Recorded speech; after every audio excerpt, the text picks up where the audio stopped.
Hai semua, kenalin nama gue Agnia dan gue adalah host pada acara talk show Eunoia pada hari ini. Dan kalian udah pada tahu belum sih kita mau ngapain aja? Jadi kita ini bakal berbincang sama narasumber yang menarik banget. Dan kalian juga harus tonton sampai habis ya, karena kita ada pengumuman lomba bercerita. Di sini ada narasumber yang bernama Uli. Hai Li. Hai. Apa kabar? Lu baik gak? Happy gak? Happy dong. Jangan lupa prokes ya guys. Oke, jadi di sini kita bakal bahas mengenai pendapat lu tentang orang yang ngomong so Inggris. Oke, kalau dari gue sendiri, sebenarnya dengan kita ngatain orang aja tuh udah hal yang negatif gak sih buat dilakuin. Dan otomatis kalau misalnya dia ngomong so Inggris loh, itu salah satu hal buruk buat dilakuin. Gue juga setuju sih sama lo. Terus gue juga mau nanya dong, faktor-faktor yang bisa ngebuat orang ngomong so Inggris itu faktor negatif gitu. Faktor lain gitu. Oke, dari gue sendiri ada dong pastinya. Karena saat kita belajar bahasa Inggris, saat kita ngomong bahasa Inggris, itu salah satu cara kita buat melatih itu dan mengaplikasinya itu dalam kehidupan sehari-hari. Dan saat itu si orang ini kayak ngatain lu so Inggris, dia sama aja ngehina proses kita dalam belajar. Dan menurut gue itu hal yang sangat negatif buat dilakuin. Dan misalnya saat gue suka sama dance, itu salah satu hal yang gue suka, dan gue pengen ngupload proses itu di SG, ada yang netizen nyinyir kayak so bisa nari loh. Ya menurut gue itu gak punya perasaan banget sih. Lu menghina gue dan membuat gue jadi ngedown, dan kepercayaan diri gue juga jadi off gitu sih. Benar. Dan kita udah pede, kita mau ngepost apa yang kita suka di story, dan tiba-tiba ada netizen yang ngomong apaan nih gitu, kayak itu bikin kepercayaan diri kita yang udah pede banget jadi down gak sih? Betul banget. Nah, mungkin dari narasumber kita ada bisa dijelasin nggak sih hal positif yang bisa kita lakuin daripada kita ngomong so Inggris loh? Oke, bener. Sebenarnya hal positif yang bisa kita lakuin tuh daripada ngomong so Inggris, ya lu mendingan cari hobi lu, perdalam hobi yang lu bisa, dan cari kesukaan lu intinya. Dan gue kasih tau aja ya, fungsi Inggris tuh sebenarnya banyak banget. Sekarang itu bahasa Inggris bisa jadikan salah satu cara buat nge-apply pekerjaan. Dan itu juga termasuk bahasa internasional nomor 1. Benar. Jadi oke, benar.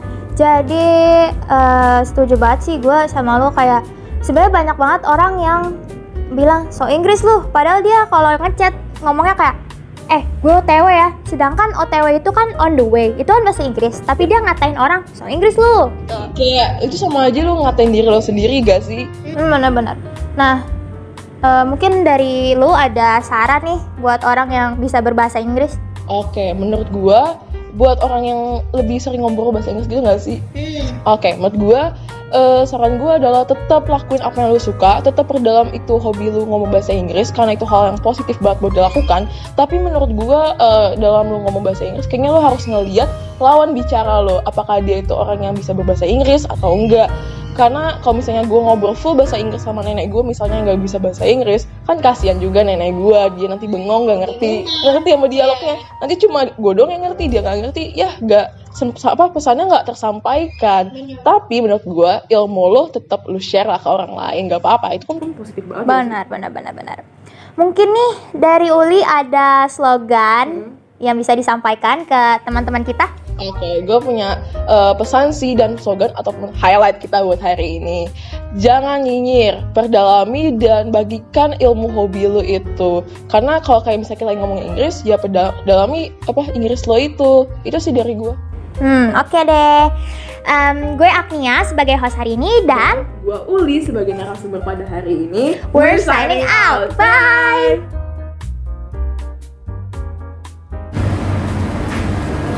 Oke, kembali lagi di segmen kedua kita, yaitu bahasa gaul. Aku host kalian Emily dan narasumberku Margareta. Nah, hari ini kita bakalan bahas tentang bahasa gaul. Mungkin kalian yang di rumah belum tahu arti bahasa gaul itu apa. Red, coba jelasin deh ke mereka bahasa gaul itu apa.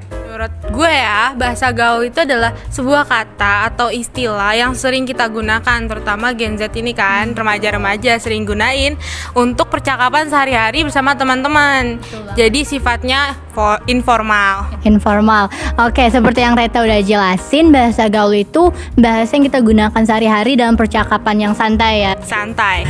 Mungkin bisa kasih contoh nggak ke kita bahasa-bahasa gaul yang santai yang kita gunain setiap hari? Tentunya bisa. Kalian juga pada udah tahu dong bahasa gaul apa aja. Salah satunya ya gabut, mager, OTW, gemoy. Moy. Nah, dari yang Reta udah sebutin, kami udah tahu banyak banget bahasa gaul yang kita gunakan sehari-hari, guys. Pasti kalian juga gunain dalam percakapan sehari-hari. Kalian udah pasti tahu kalau bahasa gaul itu mempunyai dampak positif dan negatif. Tapi kita mulai dengan positif dulu karena harus positive thinking. Red, coba jelasin dulu dong. Dampak positif apa saja yang ada dalam bahasa gaul? Menurut aku ya, dampak positif bahasa gaul tuh ada dua yang menurut aku. Yang pertama itu di saat kita mau memuji orang. Kayak tadi aku ngomong gemoy, itu kan sifatnya memuji, menyenangkan hati orang. Betul banget. Jadi ya itu di saat kita memuji orang kita bisa gunain bahasa gaul. Kayak satu lagi contohnya kece banget, cantik, canci gitu. Tersipu ya guys dibilangin cantik sama Reta, agak panas. Nah, tadi Reta bilang ada dua kan. Red, coba jelasin yang dampak positif kedua tuh. Dampak positif kedua di saat kita mau perkenalkan diri ke teman sebaya. Kan gak mungkin kita mau perkenalkan diri sama teman sebaya tapi dengan cara yang formal, kayak mau cari kerjaan aja gitu kan. Pasti bakal awkward banget kalau kalian kenalan secara formal. Coba kita peragain ya. Oke, gue mulai ya.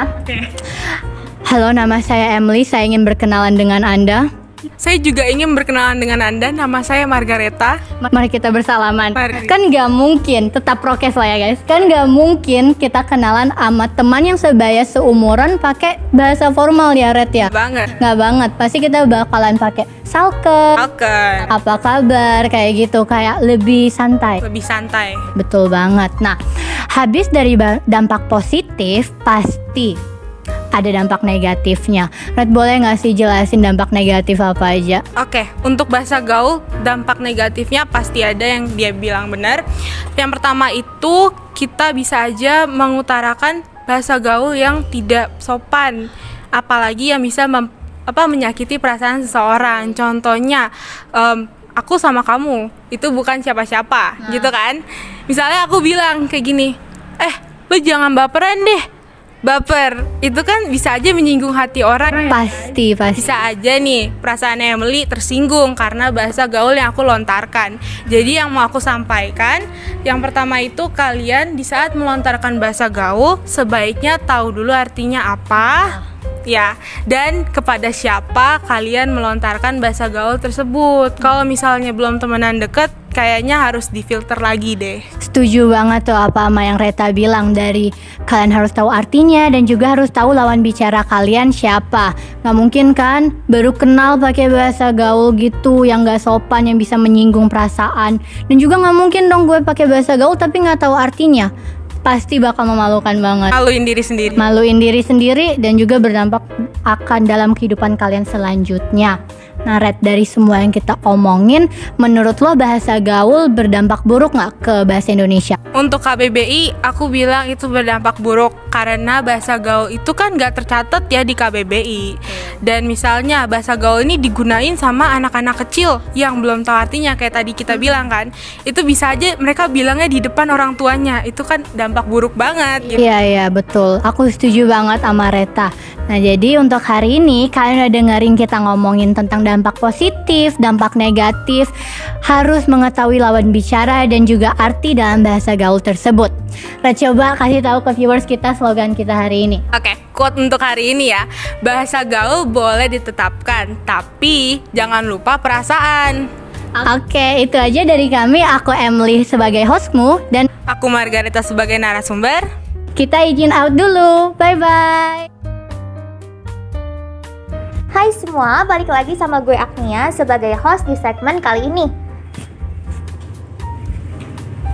Dan di sini kita kedatangan narasumber yaitu Halo semua, kenalin nama gue Felicia Imandaris. Pertama-tama gue mau ngucapin terima kasih banyak karena gue udah diberi kesempatan untuk menjadi pembicara di talk show Eunoia kali ini. Oke, mau nanya dong gimana nih kabarnya Felis? Alhamdulillah baik. Agnia gimana nih kabarnya? Happy banget dong, gue juga baik-baik aja alhamdulillah ya. Gue juga happy karena di bulan bahasa ini kita bisa mengadakan talk show untuk memperingati bulan bahasa.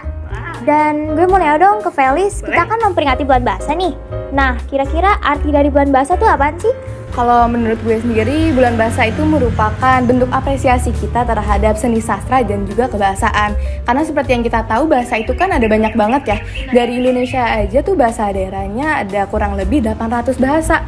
Apalagi di dunia ini kan, bahasa asing itu ada banyak banget. Setiap negara punya bahasa nasional mereka masing-masing. Dan juga bahasa itu kan merupakan bentuk kita komunikasi ya dengan orang lain. Jadi penting sih menurut gue untuk kita mengapresiasi adanya bulan bahasa ini. Bener banget. Oke, tadi Felis sempat sebut bahasa negara lain atau bisa disebut bahasa asing kan? Betul. Nah, kira-kira orang Indonesia itu penting gak sih untuk belajar bahasa asing? Kalau menurut gue sih penting banget ya, apalagi di era globalisasi seperti sekarang ini. Kita kan banyak banget nih dapat informasi dari negara lain. Jadi menurut gue kita penting banget sih untuk beradaptasi dengan adanya perkembangan zaman ini.